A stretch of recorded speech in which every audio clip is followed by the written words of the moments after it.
Hey everyone, welcome back to the Yossi Schmidt Show. Today we have the great Jennifer Van Laar. Can you please introduce yourself? Good morning. I guess I don't know when this will air, but it's a morning in California when we're recording this.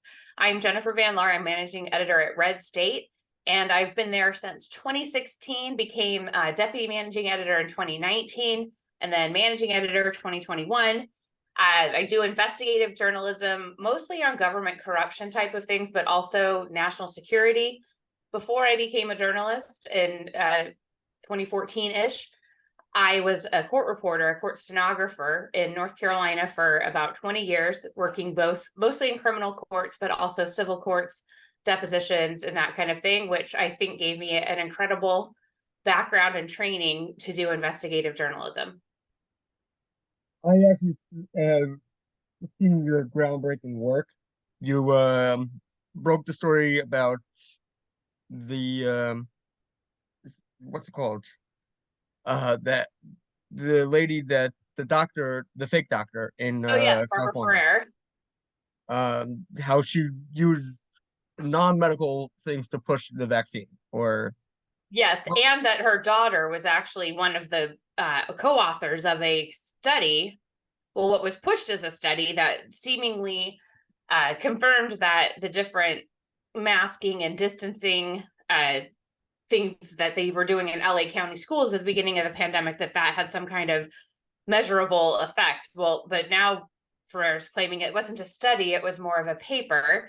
And her daughter worked for LA County Board of Education and a patronage job she got for her, and then co-authored this study with Barbara Ferrer's own employees. So it was and no conflict of interest was disclosed, and the daughter has a different last name. So unless you really knew who her daughter was, no one knew really how shady this study was. And then Rochelle Walensky actually cited that same study from the White House, in justifying that for CDC recommending mask requirements in all schools. wow. So that is the point in journalism, in my opinion, where you hold everyone accountable. You break stories that actually matter. That you point out that this study or the supposed study was used to push vaccines and on people, even though it wasn't medically based. Right. and the masks, and which made it very difficult for children to learn, because you can't see someone's mouth moving, you can't hear very well. Other kids that have things like ADD have a very hard time having that mask against their face for 6 hours at school. So, and then we already knew, like, thinking people already knew that the mask mandate was stupid, that there was really not any health effect that was being gained by that.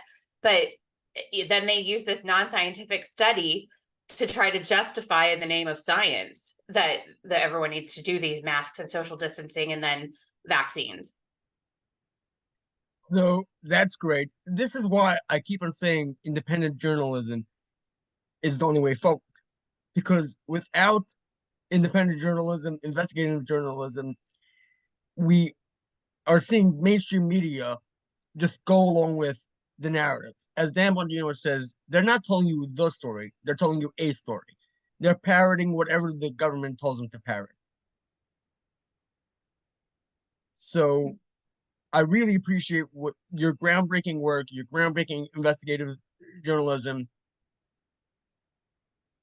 If I may ask, what got you into um news? Well, it's interesting because after I was a court reporter, I moved back home to California. Was living in North Carolina when I was working in the court system, and I could not do my type of court stenography in California. It was a method that wasn't licensed. So government bureaucracy forced me to change careers. And so I started doing political consulting. I'd always been involved at the grassroots level, but did that. So then, and also did some writing on the side when IJ Review, Independent Journal Review, had just started. I wrote with them and Ricochet and a couple of others.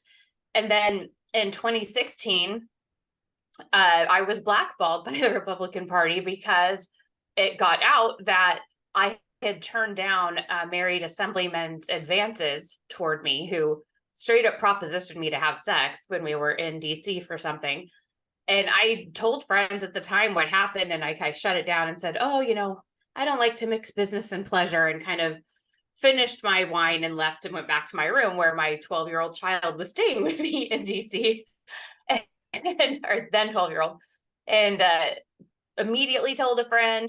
And later that year, it got out that because I expressed my concerns to some other local political officials that this person could be bad for our party because he could go to Sacramento and, try to proposition interns and things like that. Well, that email that I sent to a congressman and a state assemblyman got leaked to the media right before the election in 2016. And then immediately I was the bad guy because they all wanted this guy to win. They wanted their Republican to win, regardless of, if it hurt other people. And so that resulted in me being blackballed and having no way to support my family. So I just started writing full time and leaned into that. So thank you, Republican Party. This is what I mean. You have to hold everyone accountable. I don't care if you're on my party, you're not on my party. You do something disgusting like that, you need to be held accountable. Right. And this guy was a Gold Star father who stood behind his I'm a Gold Star father status to act like nobody could criticize him. Like you were being terrible because you criticized this Gold Star father. This guy on Memorial Day that year, we were told through other sources, after he gave a speech at the cemetery referencing his son, and goes out to the VFW without his wife, who's probably home crying because their son had only been killed a couple years before. He goes out to the VFW and is hitting on other women. Like, This I don't know how you get more disrespectful than that. I hope this guy is not in politics. I don't know who he is. I don't want to know who he is. He is not now. He won in 2016 that election, but by 2018, because the city I live in is about a third of that district, and I'm very well known in my city. He lost in 2018 when he ran for re-election. Briefly got a job with the Trump administration in Texas, and then now he's gone. So thank you very much for holding him accountable, even though I don't live in California. I yell all the time about holding everyone accountable. And I'm gonna say this again. Hold Democrats, Republicans, everyone accountable. Totally. And the funny thing about that was the Democrats in the area were totally in my corner when I was trying to hold this person accountable. But then 3 years later, when I broke the story about Congresswoman Katie Hill having an affair with her staffer, her female staffer, and Katie Hill resigned, then those same Democrats hated me. They were like, oh no, you're terrible. Like, no, we're holding all sides accountable here. Of course. Reporting goes both ways. I'm sorry. You have to tell all sides of the story. That's the way it works. I mean, I might not want dirtbags in our politics, or we do. Like, you have to be intellectually consistent. I might not be an actual reporter just yet. Very soon I will be, hopefully. I do enough in the news. You know what I do in the news. But reporting is holding everyone accountable. I'm sorry. The Democrats like to say we hold everyone accountable, but they don't. They only hold Republicans accountable, or they even make up stories like fake news. Yes. And they'll usually hold this is what you got to look out for. If they're starting to hold one of their own accountable, there's something else behind that there's a reason that they're calling that person out, and it's not about whatever they're talking about on the face of it. There has to be something else going on where they're going, I have to get this person out of the way. What they do is they collect, and Republicans do this too to an extent. They collect all this information from on each other for decades, and as long as you're still, like, say you're Nancy Pelosi and you have all this dirt on all of your people, as long as you're doing what Pelosi likes, you're safe. But you cross her, and then she decides if you're still useful in some way. If you are, you're safe. If you're not, then they're going to find a way to just get all that information out and get rid of you.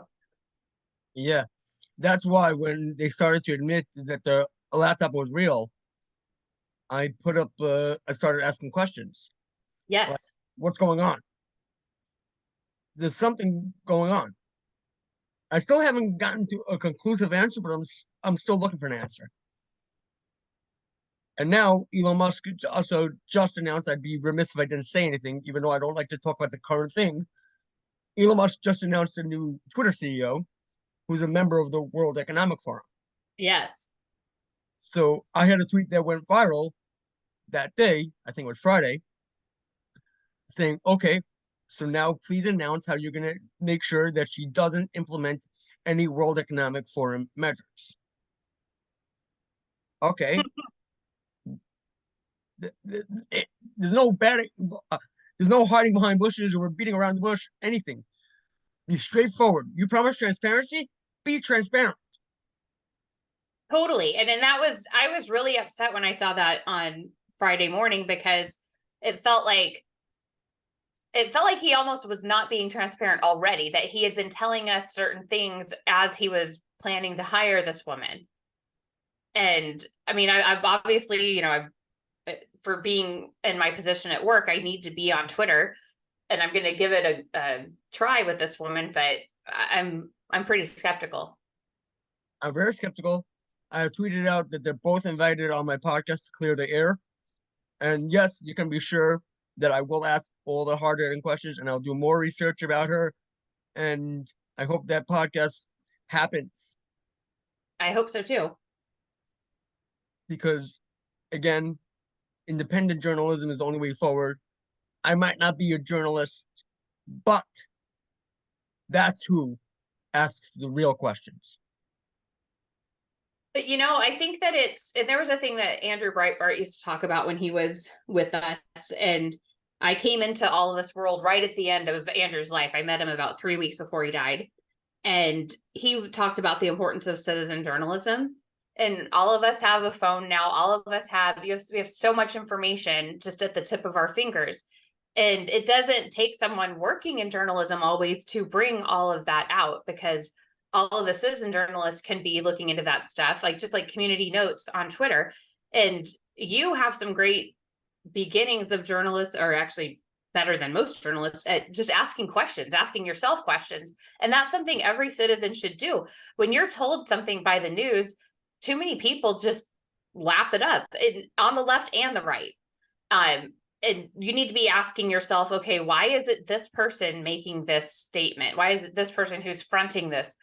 What's the timing? What's their bias in this? What do they gain by having this narrative out there? What could this narrative be hiding? What am I not paying attention to while I'm paying attention to this? Those are just a few of the questions that I ask myself when I'm seeing something go big in the news. Yeah. Like James O'Keefe started now O'Keefe Media Group because he's empowering citizen journalists. Right. And we need all that help. I mean, because there is so much data, like for FEC reports, for example, campaign finance reports.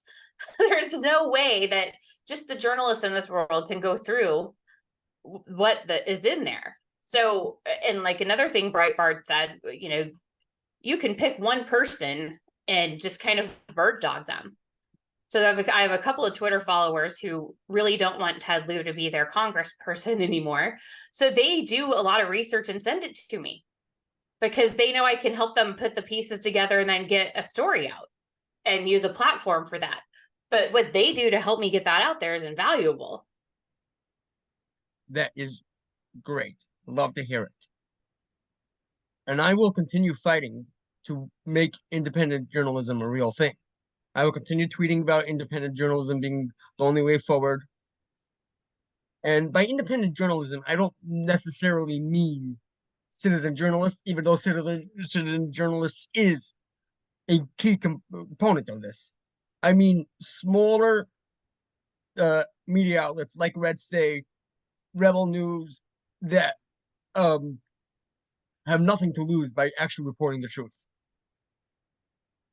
Right, because we saw with Tucker Carlson that there's ways that, and we still don't know what things that he was maybe not allowed to have on his show by Fox, but judging by the videos that he's released so far, we know that there are things that he was not allowed to talk about. And I would think, I have good cause to believe that my stories about Dong Jingwei, who's a defector from China, who is the head of their MSS, which is like their CIA, that he was not allowed to have me on talking about that, because the only reference ever, there was one reference by Gordon Chang on Tucker's show about it that was basically confirming my reporting, but that was it. And it was the biggest story in conservative media that week.